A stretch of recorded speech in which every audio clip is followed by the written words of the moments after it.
this works. Yeah. Like nobody can tell me. You've seen it happen. I've seen it happen. So nobody can tell me like, hey, man, sneakers, man, you can't make real money off sneakers, man, sneakers. What's good, y'all, man? It is your boy, Sniper Kicks, and I have a treat for you guys. I'm going to show you guys an interview that I did with my dear friend Daniel, a crazy big-time business owner, and he goes over my progression from being a high-level basketball player to now owning a big-time sneaker reselling business. This is a treat right here. Watch till the end.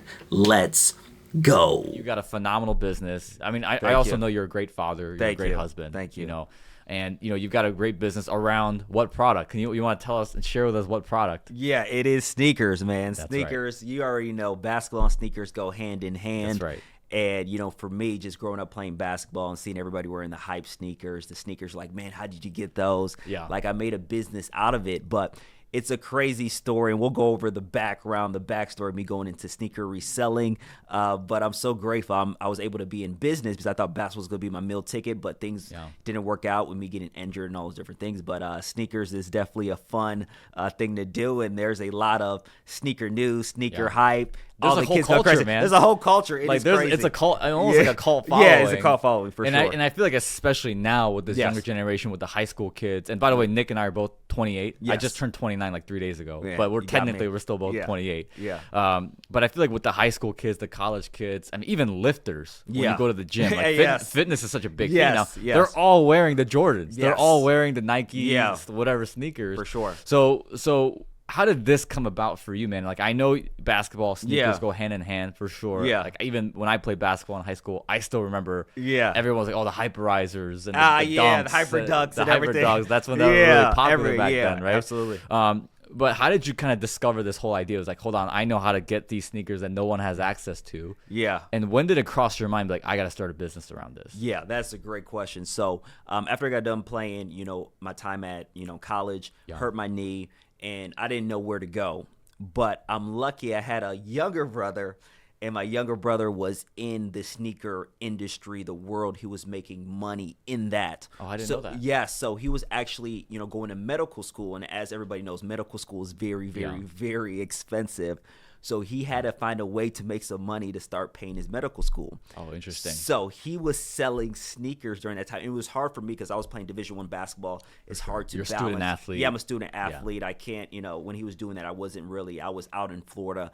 But he was making a ton of money selling sneakers. So once I got done with playing basketball, I'm like, hold on. Sneakers and basketball go hand in hand. Let me see what this industry is about regarding the monetization and how you can make money with it. And I'm like, okay. So I kind of picked his brain a little bit, and I'm like, okay, I'm going to try and sell sneakers at a different level because I always flipped some sneakers in college. Like, man, I got some. But just kind of in passing. Yeah, in passing. But I was like, excuse me. But I was like, man, let me try this out. Let me see if I can make some money and kind of duplicate what he was doing because he was making like 6 figures. Really? In sneakers. Get out of here. 6 figures. And but that money was to pay off medical school. It wasn't for him to pocket it and do flashy stuff with it. So I'm like, man, let me go into this industry and see if I can, make a killing and make some money. Yeah, and, for sure. Try to be an entrepreneur. Nice. So that started for you in college.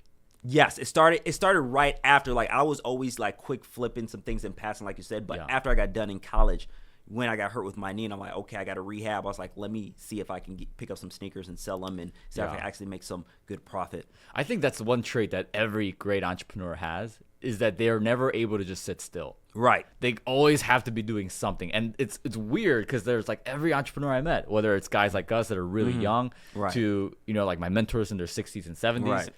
There's a layer of I just can't sit still. I have all this energy. Yeah. And it's almost like I'm not like I don't want to settle with life. For sure. And there's people who kind of just float through. Yes. So I just want to point that out. I think that's really, really important. So how did that start? Like, did you go to a website? Did you just start talking to your friends like, hey, you want to buy some sneakers? Like, how did that begin for you? That's a great question. So at first it was just talking to my friends like, hey, there's a sneaker coming out. I know it's, everybody wants them. I can pick up a few pairs, pick one for myself, pick up 2 more. Hey, if you give me some money, I'll go to the store, pick them up for you, and I'll make $50. What was the first one? The first one was, man, I'm trying to think. Probably the Jordan 4 Breads. Jordan Yeah. 4 Breads. I love how you know exactly Jordan which 4 shoe. Breads. Jordan 4 Breads. Yeah, Jordan Yeah. 4 Breads was probably the first one, and the Jordan 4 Breads iconic colorway. Jordan 4 is probably one of the most popular silhouettes for Jordan. So I was like, okay, I can pick up these sneakers. Bam, pick up 3 of them, Yeah. and then I'll pick them for my friend, give me some extra money, and then we're good to go. So I made around maybe $120, and I'm like, okay, Wow. this is pretty awesome. Let's see if I can actually go further with this, and let me see if I can actually, make Yeah. that every single week or even more. So you profited $120. Yes. How much were the shoes? Just in The total? shoes were at that time Jordans were around 190. 190. Yeah. So the product itself was it 190 for you to buy, or did you sell them for 190? No, 190 to buy 190 to buy. Yes. Okay, and how much did you sell them for? for around 250. So 60 buck Perfect. profit, 2 of them 120, and oh my profit. gosh. Yeah. So okay, so 210, somewhere around there. Yeah. $60. By the way, if you look at the margins on that, Yeah. that's about a 30% that's margin. that's pretty You good. go to any business, and by the way, I'm mentioning that I'm doing the math because there's a lot of people out there that's like, oh, sneakers, Right. hustling, wholesaling. That's not really a business. Yes, it is. Yes, it is. I mean, like, what company? A lot of companies have 30% margin. That's really respectable. So I'm assuming it was kind of like a friend. Yes, someone it was you a friend, knew. a buddy that I knew was like, hey, can you pick these up? I'm like, yeah, okay, I'm gonna go to the store, and I kind of knew how to do it. And here's the thing about sneakers. Sneakers, it's a whole, there's a lot of demand. What makes resale value, the supply is here, and then the demand is here. So that margin there, that's where you make your money because everybody's going for them. So since I had my brother as a reference a little bit, I kind of knew how to get the sneakers because that's what everybody's trying to figure out. Yeah. How can I get these hype sneakers? And during COVID, and I'm sure we're going to talk about this during COVID, the industry was crazy because everybody needed a side hustle. Interesting. Everybody is going after these sneakers. So you have to find a way to actually, cop them. That's what the sneakers cop them. And that's how I kind of made my YouTube channel with telling people how I kind of run my business and how to cop these rare sneakers. Oh, that's awesome. So it's a whole hunt. Yeah. Everybody wants them. It's limited quantity. Nike does that on purpose because they want to create The some demand, hype, yeah, for sure. hype Yeah. behind it. Yeah. So it's pretty cool. Yeah, you got to have scarcity. Yeah, right? you have Like, to. Yeah, like there's a reason why nobody says, oh my gosh, my dream car, the Yeah. Toyota Camry. Right. That's my dream car. Not that Right. there's anything wrong with people that drive Toyota Yeah. Camrys, right? But I think to your point. Yeah. So when you did that transaction with your buddy, you made $120. Yes. What was your reaction? Were you like, holy cow, this is crazy? Man, my reaction was like, okay, this works. Let me see how I can scale this out and create a real business. Because for me, once I got done with college and basketball, I knew I necessarily didn't want to go in the corporate realm and climb up the corporate ladder and work for a business firm, because I did get my master's in business because I did have, I played D1 ball. I got hurt. I had an extra year, was able to get my master's in business. But one thing that frustrated me about, the education system, and I don't have anything wrong with education. I did education at a high level, got my master's in business, but they taught me how to work for somebody else and not necessarily be an entrepreneur, which is very frustrating. Yeah. So when I sold those sneakers at that time, I'm like, okay, this works. How can I scale this business? And what I'm grateful for too, I had a brother that actually did it to pay off his school. So I was like, this works. Yeah. Like nobody can You've tell seen me. it happen. I seen it happen. So nobody can tell me like, hey, man, sneakers, man, you can't make real money off sneakers, man. Sneakers. Yeah, but there's man. always going to be people Yes. with any industry. Yeah, with like any I had industry. people telling me, man, like, oh, real estate, you don't want to. You know what I mean? Yes, absolutely. So I seen it with my own eyes. I'm so grateful for my brother for doing that, because now I knew like, okay, this works. I can scale a business. I can do this full time. I can support a family with sneakers. Yeah. And I just went full throttle after that, and it's been fun so far. Yeah, as you say, the rest is history. Yeah, the rest is history. Yeah. Yes. So the first one you said, this works. Yeah. What was that click? Because with any industry, whether you're sneakers, whether it's buying apartment buildings, whether it's a software business or anything for that matter, there is a transition where you go from doing deals like what you did to actually building a business. Yeah. What was that transition like for you? Oh man, it was crazy. It was frustrating. It was there was doubt. There was, man, this is, I don't know if I can scale a business. And the biggest thing for me was me realizing it was going to be step by step by step, and it was going to be a process, and there was not going to be a quantum leap. And what a quantum leap means is that you go from one point to the next point very fast. It doesn't happen like that. There's steps along the way. And I had to realize that. And there's a phenomenal book that I read called The Slight Edge. You ever heard of that book, The Slight Edge? I have, yeah. It's one of my favorite books, and it's the book that actually started to progress my business, because when I was doing things like trying to market and do Instagram and, try to get more customers, I necessarily wasn't seeing results right away. But what most people do, and I tell people this all the time, just because you're not seeing results doesn't mean that you're not moving forward. That's a great, that's great. Yeah. Wow. And, well put. Yeah. And for me, when I read the book Slight Edge, and I was grateful because, one of my business mentors that I, met during COVID would say like, hey, read this book, because I wasn't a big reader because I associated reading with passing tests from my education. Same. Yeah. So I didn't like reading. But when, his name is Ryan, he told me like, hey, you need to start reading books.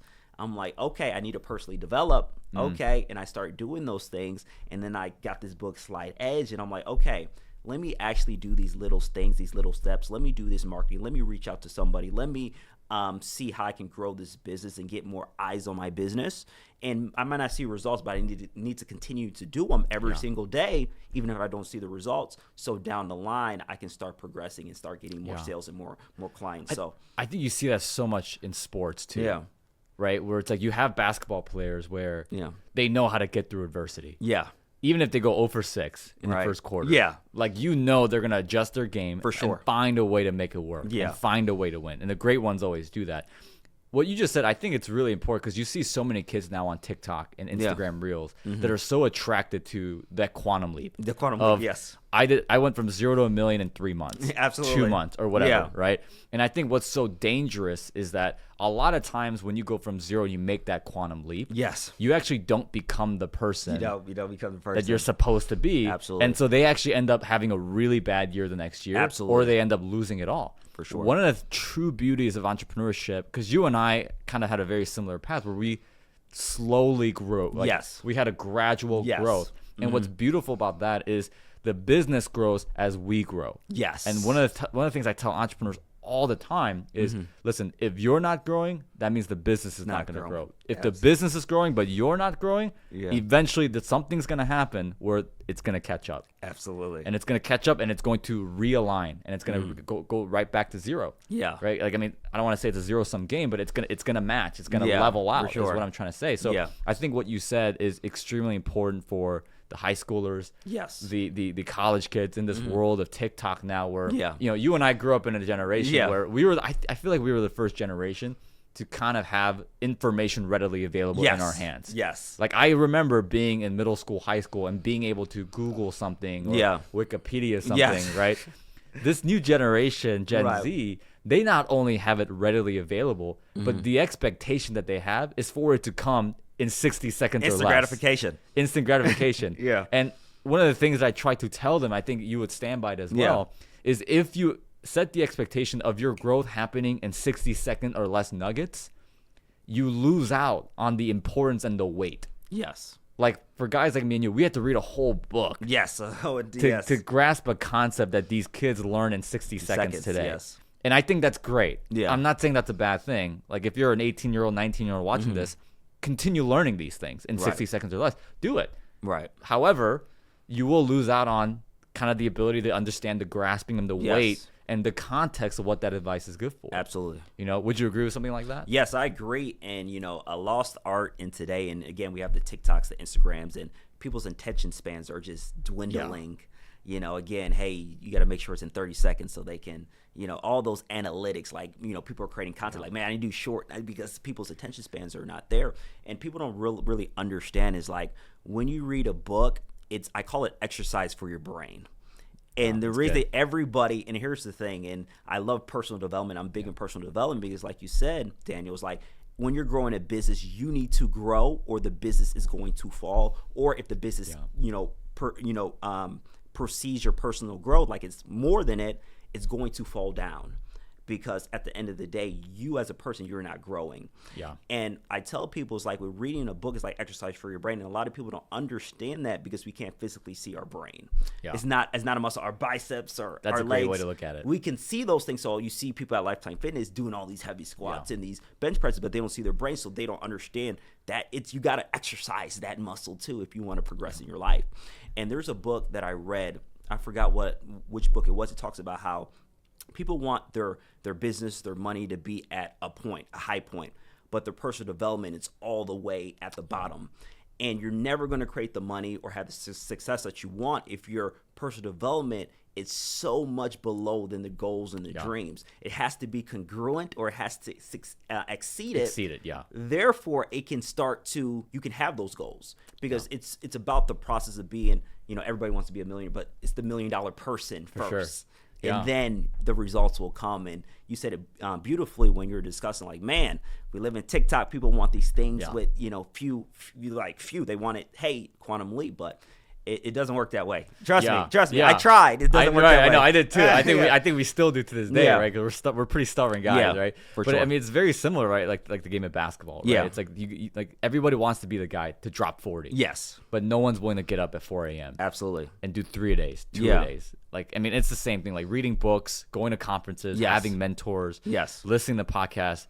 Like, that is the equivalent of a basketball player going in there to lift weights, getting shots up, like studying schemes and working with coaches, right? Yeah. That's super duper important. So that was one aspect you said that was really important in developing the deals into actually building a business. Yes. What were some other things? Because, Sniper Kicks, that's the name of your brand. Kicks, You got a great following online on Instagram, TikTok, and, you guys did a lot in revenue. Yes. I won't say the actual number unless you say the actual. It's one of those things where people are like, well, I don't want to share what it's just put it this way, I'm doing, pretty good. I'm probably in top 3% when you go to the sneaker business regarding revenue. So it's pretty good. I'm glad you're here, man. In that case. So what are some other things you did to transition from, hey, just doing deals, this is a side hustle, to bam, this is a business. This is Sniper Kicks. Yeah, that's great. Number one thing that I had to do was, I needed to start doing marketing.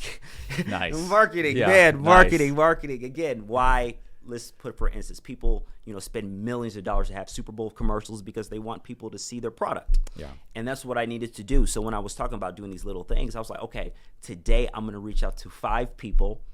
I don't know these 5 people, but I'm going to tell them about my brand on social media.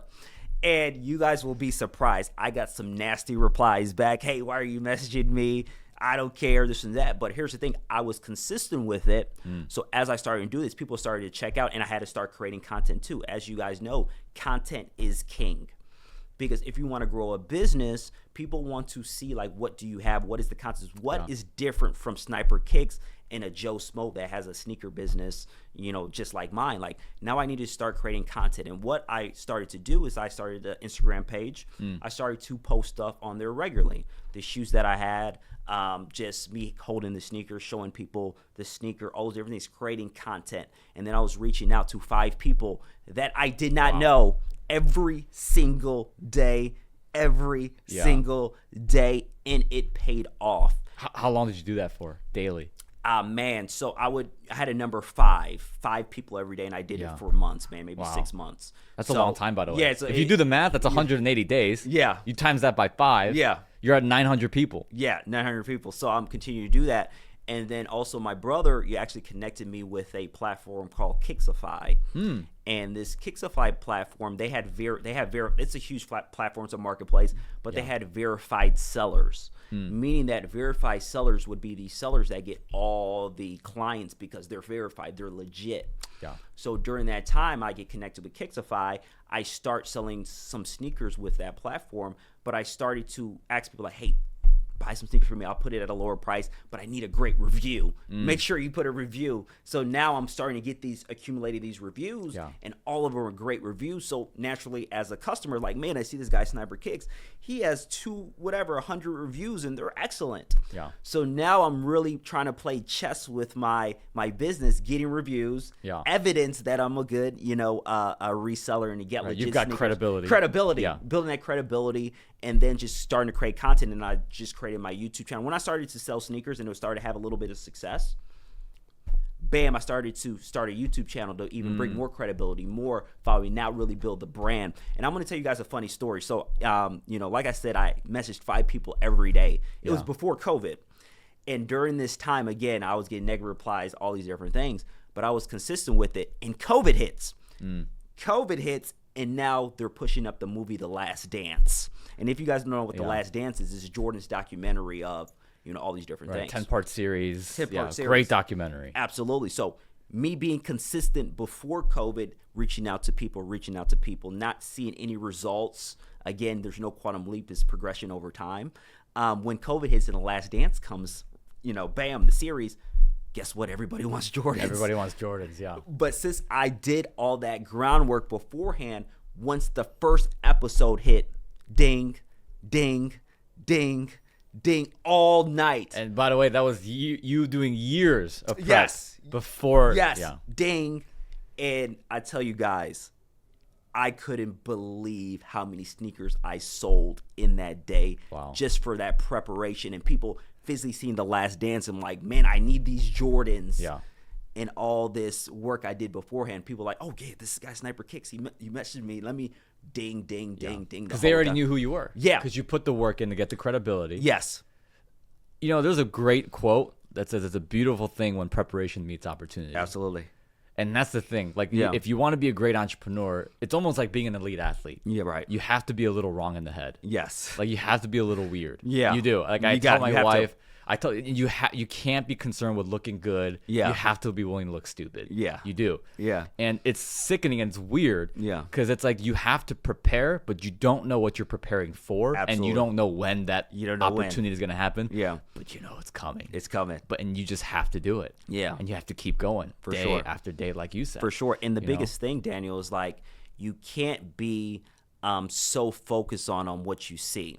Yeah. Because what most people do, they don't see anything happening, so they stop. And being an entrepreneur, especially a successful entrepreneur, you have to continue to do the work even if you don't see anything. And we kind of correlated basketball with being an entrepreneur. It's like, man, you might be sitting on the bench and you're putting the work in. Now you get into the game. What you got? What are you gonna do? What you gonna do? Yeah.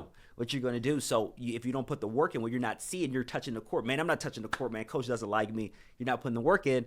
One game puts you on the court. Yeah. Where you prepared? Where you put it in the shots? So when you got on the court, you can show the coach, like, man, I've been putting in work. You have to play me. Yeah. I'm too good for you not to play me. Yeah. And that's the same thing with entrepreneurship. Like, you have to be prepared. So when the opportunity comes, you don't know. You can't see it with your eyes, but when it happens, you got to be ready. Yeah. And I think eventually you get to a point Yeah. where you get even more twisted.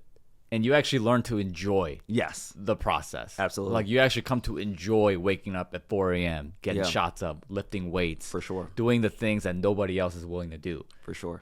Like I saw this, there was a documentary, it was a short documentary on the 2012 London U.S. Olympic team, right? Yeah. The one that they said everyone, like, oh, it could beat the 92 team. Yeah. I don't think so. You know what I mean? But it was a documentary, it was a little, where LeBron, Kobe, D Wade, Yeah. and Carmelo, they're all just sharing their stories. For sure. And, there was a section of the documentary where LeBron and D Wade was like, hey, we want to work out with Kobe. Yeah. And this is when Kobe was still playing, Yeah. right? And said, we want to work out with him. And so we're going to wake up at 4 a.m. and we're Yeah. going to do all these workouts and whatever. Yeah. And, then it goes to Carmelo. And Yeah. Carmelo's like, I'm not waking up at 4 a.m. or whatever. Yeah. And it was interesting because, I scrolled down and I look at the comments, and literally the top comment that with the most likes or whatever is, that's why Melo never won a damn ring. Right. And that hit me so hard. And Yeah. I was like, wow, that is so true. For sure. Because there's one of the things that I know about entrepreneurship, and this is what gets me obsessed, and I think is what gets you obsessed about the personal development of what we were Yeah. talking about, is there's always the next level. Absolutely. There's always the next level. Yeah. Like if you're in high school, guess what? There's college. And Yeah. even in college, there's D3, D2, D1, Yeah. right? And then you get to the NBA. Yeah. And even in the NBA, There's levels there, There's too. levels there too. Yeah. You're talking the 400 of the best players in Yeah. the world, Yeah. where the bench rider for the worst team could probably show up at any open gym and You just could torch destroy everyone, everybody, yeah. right? But even amongst there's levels, right? There's Yeah. all-star, and then there's all-star starter, and then it's like, Right. were you an MVP? And Yeah. then, like all the way to the top, which I believe is Michael Jordan. Yeah, Right. yeah. But it's just amazing to me how eventually with entrepreneurs you get to a level where it's like, I just enjoy this stuff. Yeah. So going back, with Sniper Kicks, Yeah. you got the credibility, you started Yeah. doing the marketing, the personal development, whatever. Talk to me a little bit about the system, because all those orders are coming in. Yeah. You're getting ding after ding after ding as Yeah. The Last Dance, and I can Yeah. only imagine as each episode was coming out. Oh, yeah. The flow of leads just kept Yeah, coming. absolutely. What systems did you have in place to handle all Yeah. that volume? Yeah, that's a great question. And again, I'm so grateful for my brother. Yeah. Because my brother, when that happened, he was able to guide me to how I can actually get all these sneakers that all these dings. So the first thing was like, okay, where can I get all these sneakers? And there's a lot of different platforms. A lot of people follow me on YouTube because I teach people how to actually get these sneakers, because that's the part of the business, is that you can have all these orders, but you need to get these sneakers so you can ship them out. So with me, there's different methods. There's a lot of different Jordan retailers. There's Finish Lines, your Foot Lockers, your Nike direct to customer, all those different things. But what I knew, since I had my brother, all the tips and tricks on how to win all these sneakers. And what he taught me was like, okay, with these sneakers, there's certain algorithms. There's certain things you need to do with your accounts. There's certain times of the day when these are going to drop and you be ready. There's certain websites people don't know about, so you can get them from here. So as I get all these volume, I kind of have a blueprint, kind of like, okay, I can get these 100 sneakers from here, and bam, I get these sneakers. So grateful for my brother for that. Now is me shipping all these out. Yeah, because again, I'm brand new. I'm brand new in this industry. I never had 100 sneakers sold in a day ever. So now it's shipping them out, being able to, hey, my brother again, hey, use ShipStation. ShipStation can, plug in your website, ShipStation. You can have all those orders. You can print them out, be ready to ship, all those different things. So I'm actually doing all these things myself. I didn't have an assistant. Wow. I didn't have anything. I'm physically packing up 100 orders. No kidding. Packing up, waiting for them to come from the retailers, packing them up, shipping them out. And here's the thing that I did as well. As I'm getting all these orders, I'm asking people for reviews, like I said earlier, with my first system. Now I'm getting all this credibility. So it's like now it's a consistent flow. Yeah. Now I'm prepared. I'm like, okay, I know I'm probably going to get 100 orders a week. Yeah. I have the shipping boxes already. I already have the tape to tape them up. I already know how to get the label, the laser printer to get the labels. So I started to get a flow on how it was going to happen. But at first it was very, very stressful, because I need to get all these sneakers. I need to know how to, where to get them. But I'm grateful I had someone, my brother, that was able to kind of guide me. And that kind of gave me an advantage where people's like, man, but again, we have the information age now where you have YouTube and now following Sniper Kicks. And I'm literally telling people how to do this and how to get the sneakers. So that was the system when it happened. I went to my brother and he kind of told me the systems he had in place so I can kind of duplicate them.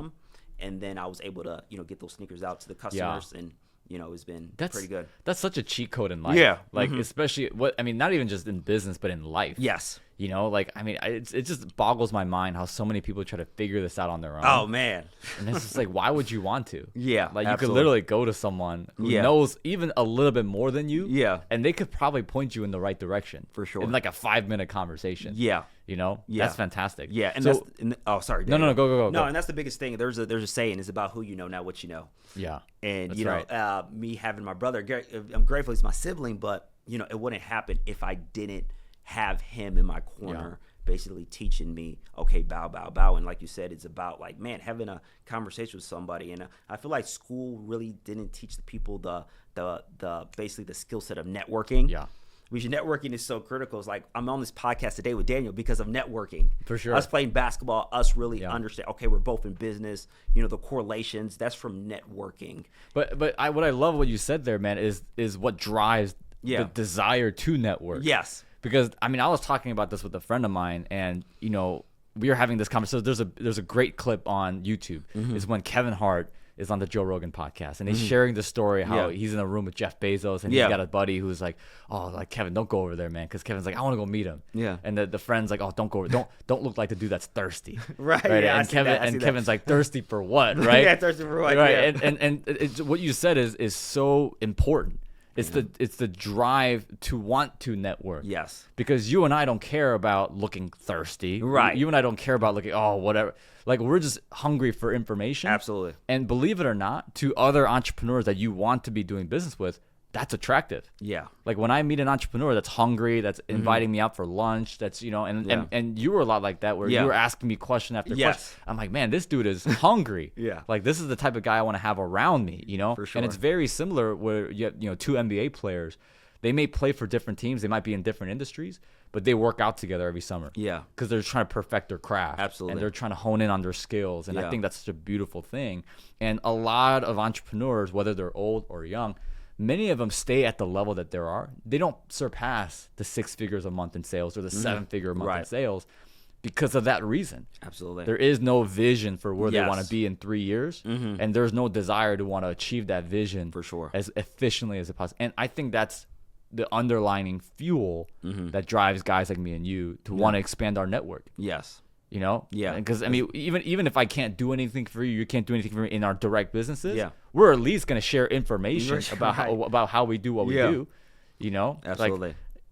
Yeah. Yeah, that's awesome. And yeah, that's the biggest thing is like, you know, one of the things that really attracted me about Daniel was like, number one, he was very, very knowledgeable. And Thank you. Here's what one of the biggest things that Daniel just said it right here. I was asking him a lot of questions, and I feel like people today don't understand the importance of questions and not feeling like you're going to ask a stupid question, because there's no stupid questions. If you don't know the information, you have to ask from people that actually have results, because at the end of the day, there's a lot of people that give advice, but what's really the fruit on the tree? Exactly. Where are those people going?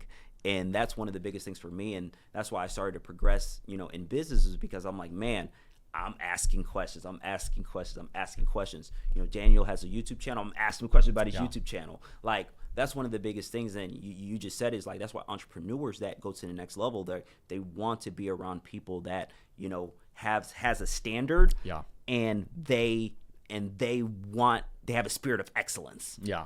And that's one of the biggest things that, you know, I always strive for every day, get a little bit better every day. My college coach said it the best. You're either getting better or worse every day. You're never staying the same. There's too many components in life for you to be the exact same person you were yesterday. You're getting better or worse. And, you know, just being around the right people is so important in, you know, any area of life. Yeah. You want to have a great marriage, get around people that have great marriages. That's exactly right. That's exactly right. If you want to be a great basketball player, get around people that are really good in basketball, so they can push you and kind of get you uncomfortable a little bit. Because one thing I feel like today is like people are scared to get uncomfortable and do things that are kind of against the grain. And that's one of the biggest things. You only grow. You go to the gym, you want to get bigger muscles, you got to lift weights that are heavy. That's right. It's going to be uncomfortable, but you grow from that, and that's one of the biggest things. That's awesome, man. That's fantastic. And I think that's a beautiful thing to understand, grasp, and be practical about at a young age. You know, and because I mean, you and I mentioned it before on this podcast, but you know, we're around 28, 29 years old. And, you know, I had a mentor once tell me, it's like, you're so young. And I'm like, no, I know. And he goes, no, you don't get it. Like, you're so young. And he's like, let me give you an example, because he owns a basketball team. Yeah. Right? and so he's like, let me give you a basketball. I know you love basketball, so let me give you a back example. He owns a basketball team. Yeah. And he goes, I didn't hit my business prime until I was about mid-40s. Wow. You're 28, 29 now. Yeah. You are the equivalent of like a second-year NBA player. Yeah. And so he knows one of my favorite players is Giannis, just because of his mentality, right? Yeah. I mean, I think he's also the fact his story growing up super poor in Greece, right? I mean, like him and his brothers were sharing sneakers to play basketball, like, you know, insane stuff. And he goes, "Do you think anybody knew who he was the second year he was in the NBA?" Like, absolutely not. No. But that kid ended up winning MVP. He ended up bulking up and became an NBA champion, finals MVP, et cetera, et cetera. For sure. He goes, like, you're 28, 29. You won't even hit your prime for another 10 years at least. At least, right. He goes, my prime was, like, I believe, and he was like, I've been around the block. You know, he's 73. And he goes, I've been around the block. And most guys, especially that are driven, the combination of being in their prime with experience, still having that youthful drive and energy, the stamina, right? And you know, all the other things that you know a lot, but you could still learn, right? Like where everything, all the stars are aligned and everything lines up.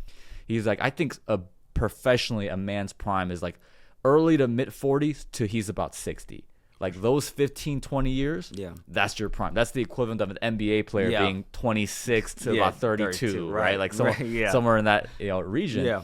And, you know, I think it's beautiful because I was watching another thing and I was thinking about this thought, and I'm obsessed with this perspective. Yeah. But this perspective of if you look at your entire life, let's say the 80 years, right? The life expectancy of someone in the United States is 80 years, right?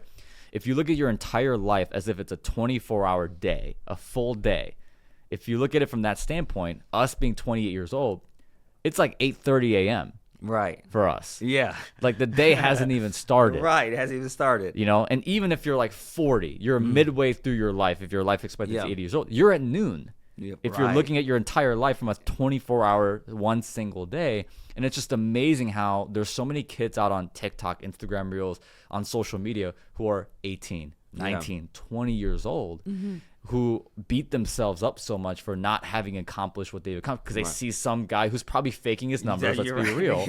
And it's like, if you're 20 years old, bro, you're at 6 a.m. Yeah. According to that perspective. For sure. Like, most people haven't even woken up yet. Yeah. And you're beating yourself up about not having, enough done that day or in your life. So, I just wish a lot more people, especially the young kids nowadays, would give themselves more grace. Yeah. Would be more patient. For sure. Because I think one of the things you and I touched on is it's not oftentimes about the results.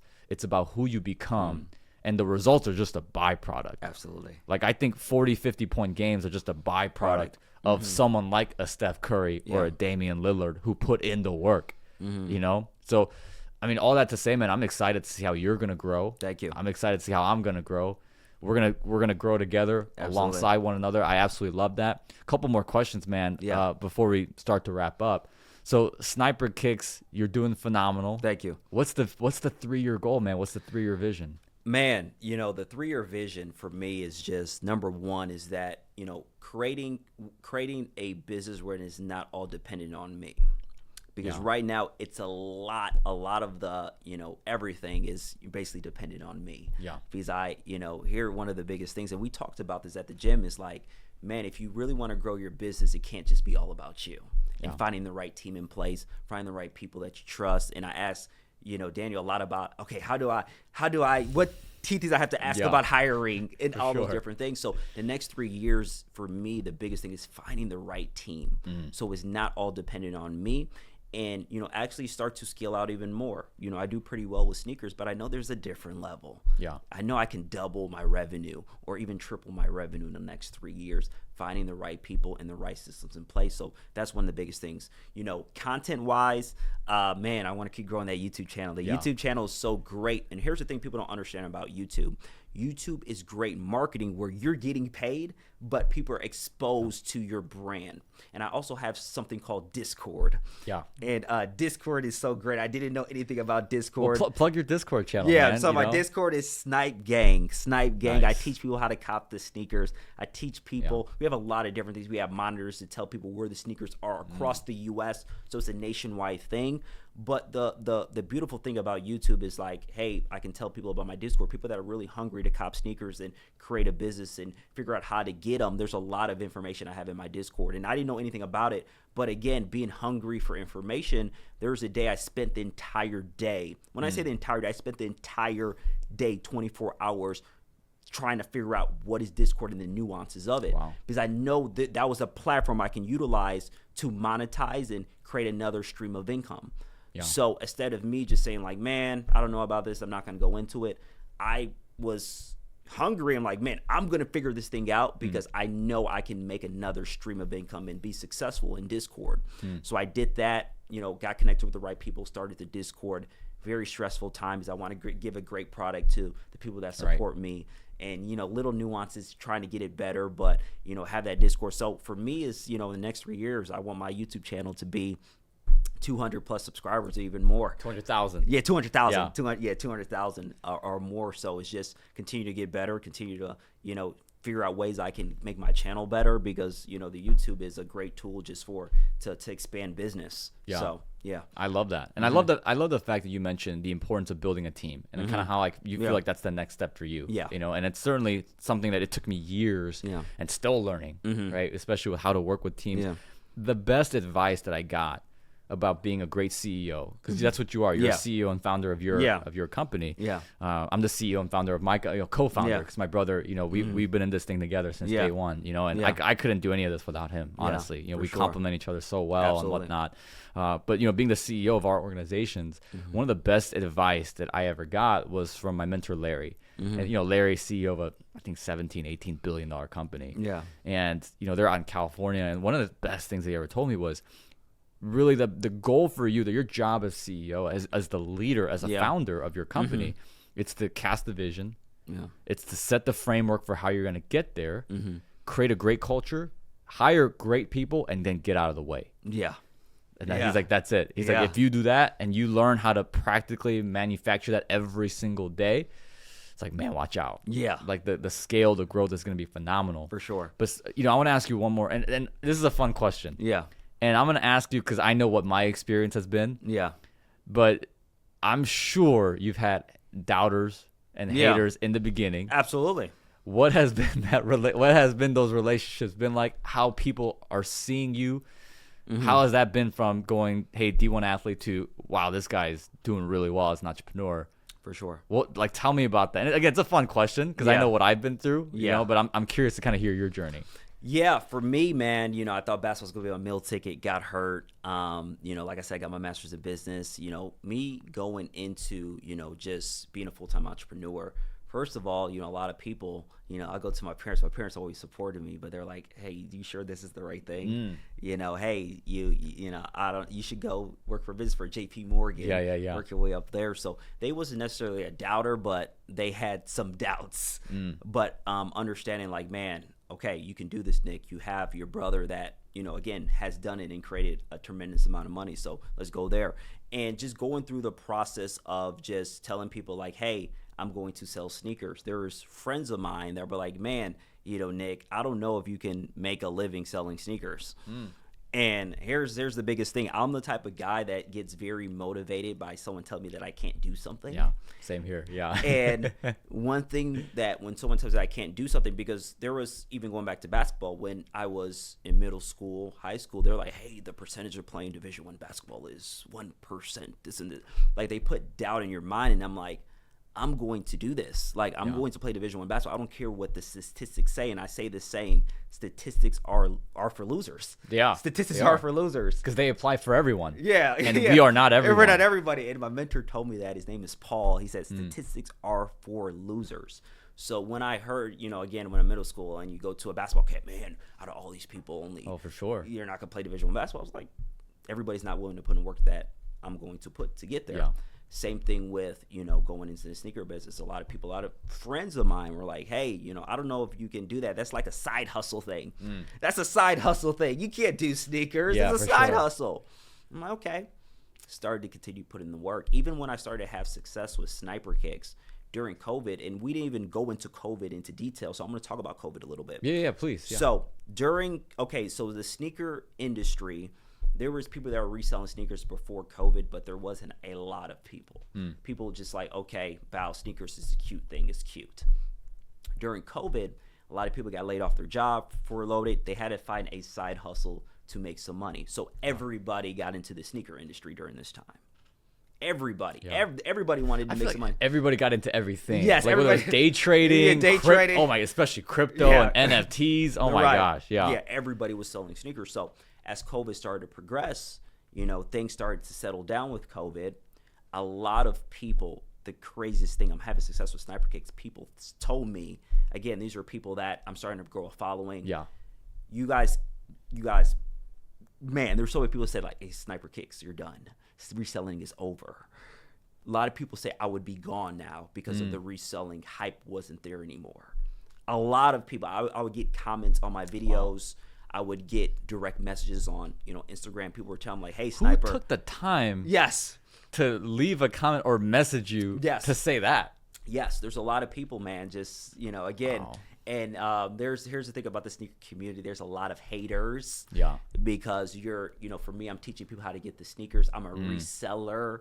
So people just hate, like, man, you're taking all the sneakers for yourself, this and that. So I got a lot of comments like that. But they didn't realize, like, man, I'm growing a brand. Yeah. And I'm growing a legitimate business. I'm not these resellers that are just trying to make some quick money. Yeah. Well, real quick before you continue, because I know you've got a lot. Yeah. But I think it is a legitimate business because the value that you're bringing to those people is, hey, without me, you would have never even known. You wouldn't even know where to find it. Right. And if I get compensated for, like I always say, like, then what's the point of having a real estate, like a broker? Right. Like a realtor. What's the point of paying a realtor? Like the realtor is putting in the work to find you the property that you're looking for, to do the due diligence, all those things. That's why they make their commission. For sure. Right. So I mean, I just want to validate what you're saying. It is an absolute legit business. And look, I always tell people anything could be an amazing business. Yeah. It's whether or not that individual is a businessman or a woman. Absolutely. Yeah.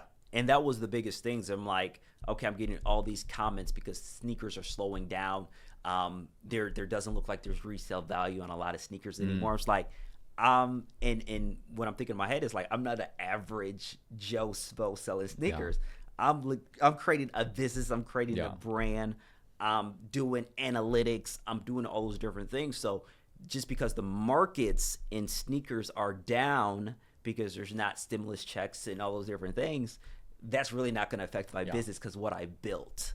So, to the viewers out there, like, there's always going to be doubters, but you can't allow them to shake your tree. Yeah. You got to keep going and being consistent and continue to get better, because at the end of the day, if somebody's putting something to tell you can't do it, it's just really a reflection of themselves, of what they can't do. So that's what, for me, it was like, man, I just continue to put in the work. And, for me, like, my revenue, my business has gone up every year, even though it's a downtime for sneakers. Well, quote unquote. Downtime quote for unquote. sneakers. Yeah. Like, more people are watching my YouTube videos on sneakers, even though it's a downtime for sneakers.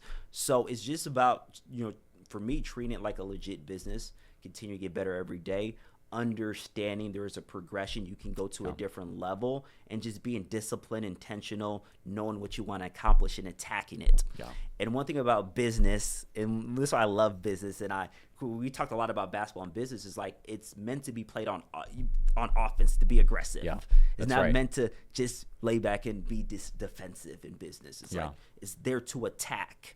And that's what I just tried to implement, with, Sniper Kicks. And I'm, excited to continue to progress, meet great people, and just continue to try to, have a spirit of excellence regarding what I do. Yeah, you can't be timid. Right, you can't be timid. You can't be timid. Like, I always tell you can't afford to be timid. You have to be growing. You have to be putting. Now, don't get me wrong.